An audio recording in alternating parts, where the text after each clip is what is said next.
شریف چونکہ ابھی ہمارے درمیان نہیں ہے تو میں اس والے ٹاپک کو ابھی نہیں ڈسکس کرتا، مگر دو ٹاپک بڑے اہم ہیں اس میں کہ ماں باپ، یہ کتنی بڑی اہمیت ہے ان کی کہ اگر ماں باپ راضی ہیں تو رب راضی ہے۔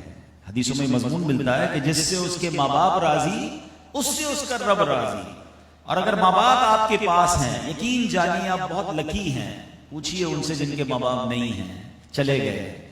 اگر ماں باپ ہیں تو ان کو خدمت کر کے اتنا راضی کر لیجئے کہ جنت حاصل ہو جائے، اور اگر جنت نہ حاصل کر سکے، اللہ کو راضی نہ کر سکے، تو یہ دعا آپ نے سن لی ہے کہ پھر ہلاکت و بربادی مقدر بن سکتی ہے۔ ماں باپ وہ عظیم ہستی ہیں جن کے بارے میں نبی پاک علیہ السلام فرماتے ہیں، جس کا مضمون ہے کہ جو بچہ محبت کے ساتھ اپنے ماں باپ کو محبت سے دیکھتا ہے اس سے حج مقبول کا ثواب ملتا ہے۔ صحابی رسول نے عرض کی وَإِن نَظَرَ كُلَّ يَوْمٍ مِئَةَ مَرَّةٍ، یا رسول اللہ اگر کوئی 100 بار دیکھ لے، ہر روز 100 بار دیکھ سکتا ہے انسان، گھر میں ماں باپ میں بار بار دیکھ سکتا ہے۔ آقا علیہ السلام نے فرمایا اللہ اکبر و اطیب، اللہ بہت بڑا اور پاک ہے، کوئی 100 بار دیکھے اللہ 100 حج کا ثواب عطا فرمائے۔ یعنی ماں باپ کو صرف محبت سے دیکھنے پر حج کا ثواب ہے۔ ہم نے یہ حدیث یہاں تک تو سنی ہے، مگر اگر تھوڑا سا مزید غور کریں کہ جب ماں باپ کو محبت سے دیکھنے پر حج کا ثواب ہے تو خدمت کا ثواب کتنا ہوگا، پیر دبانے کا ثواب کتنا ہوگا، ان پر اپنا مال خرچ کرنے کا ثواب کتنا ہوگا، ان کو کبھی ہاسپٹل لے جانا، ان کی ویل چیئر چلانا۔ تو جو آپ خدمت کر رہے ہیں آپ امیجن کرتے چلے جائیں کہ ثواب کی ملٹیپلیکیشن کہاں پہنچ جاتی ہے۔ لیکن انفارچونیٹلی حال یہ ہے کہ ماں باپ گھر میں ہیں اور ماں باپ پریشان ہیں، ماں باپ دکھی ہیں، بلکہ ماں باپ منتظر ہیں کہ میرا بچہ کب آئے گا اور مجھے کب ٹائم دے گا۔ میرے بچے کے پاس دوستوں کے لیے ٹائم ہے مگر ہمارے لیے ٹائم نہیں ہے۔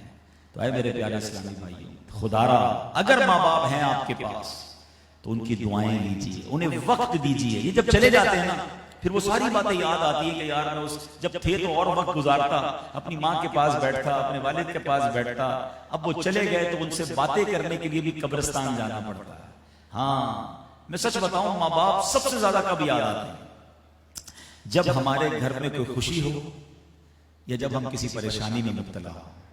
خوشی میں بھی ماں باپ بڑے یاد آتے ہیں کہ کاش میرا والد ہوتا اور دیکھتا کہ بیٹے کو اللہ نے کتنی بڑی نعمت دی ہے، کاش میری ماں ہوتی کہ دیکھتے ہی کہ جو وہ مجھے دعائیں دیتی تھی آج اللہ نے مجھے وہ سب کچھ دے دیا۔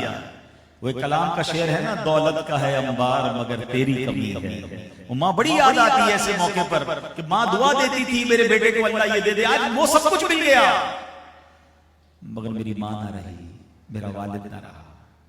اور جب مشکل وقت آتا ہے، جب ہم کہیں پھنس جاتے ہیں، جب کوئی دشمن سامنے آ جاتا ہے، جب کوئی پرابلم سامنے آ جاتی ہے، تو اس وقت بھی بڑی شدت سے ماں باپ یاد آتے ہیں کہ کاش والد ہوتا ہے تو اس کے سر پر سایہ ہوتا، ماں ہوتی تو میں اس سے دعائیں لے لیتا، پھر سارے طوفان ٹل جانے تھے، وہ تو میری دعاؤں کا سائبان تھا۔ تو جن کے پاس ہیں وہ تو قدر کر لینا، وہ تو دعائیں لے لیں، اور جن کی چلے گئے ہیں میں ملک صاحب کو مبارکباد پیش کروں گا۔ دس از اے بیوٹیفل وے، بھولنا نہیں اپنے جانے والوں کو، بالخصوص ماں باپ کو مت بھولیے گا۔ یعنی یہ وہ ہستیاں ہیں جن کو اپنی دعاؤں میں شامل کرنا بھی ضروری ہے۔ روایتوں میں آتا ہے کہ جو اپنے ماں باپ کے لیے دعا کرنا بھول جاتا ہے، دعا میں ماں باپ کو شامل نہیں کرتا، اس کا رزق منقطع کر دیا جاتا ہے۔ سوچیں ہم پورے دن میں کتنی بار اپنے ماں باپ کے لیے دعا کرتے ہیں۔ ہماری شریعت نے تو کیا خوبصورت نظام بنایا کہ ہم جب نماز پڑھیں رب اجعلنی مقیم الصلاۃ ومن ذریتی ربنا وتقبل دعاء ربنا اغفر لی ولوالدی وللمؤمنین یوم یقوم الحساب۔ پڑھیں نماز تو دعا کریں گے نا، نماز پڑھتے نہیں، دعا کے لیے ہاتھ اٹھتے نہیں، پورا دن نکل جاتا ہے، ماں باپ کے لیے دعا نہیں ہوتی۔ ایک اور بات سوچئے، میں اور آپ ہمارے ماں باپ کی ہر دعا میں شامل رہے۔ ہاں میری ماں نے جب بھی ہاتھ اٹھائے ہوں گے نا وہ مجھے نہیں بھولی ہوگی، مجھے پتا ہے۔ ماں بچوں کے لیے نہیں مانگتی تھی تو کس کے لیے مانگتی تھی؟ والد نے جب بھی دعائیں مانگی ہوں گی اپنے بچوں کو نہیں بھولے ہوں گے، مگر کیا ہم اپنے ماں باپ کو دعاؤں میں یاد رکھتے ہیں؟ نہیں رکھتے تو ایسا کرنا مت۔ ہاں رزق منقطع ہو جاتا ہے، اور اگر وہ چلے گئے نا اب تو زیادہ دعا کرنی ہے، اب تو زیادہ نیکیاں کرنی ہیں۔ وہ قبر میں ہے نا، قبر میں وہ منتظر ہوتے ہیں نیکیوں کے۔ روایتوں میں آتا ہے قبر میں جانے والا جو مردہ ہوتا ہے وہ ثواب کا اس طرح منتظر ہوتا ہے جیسے ڈوبتا آدمی تنکے کا سہارا ڈھونڈ رہا ہوتا ہے۔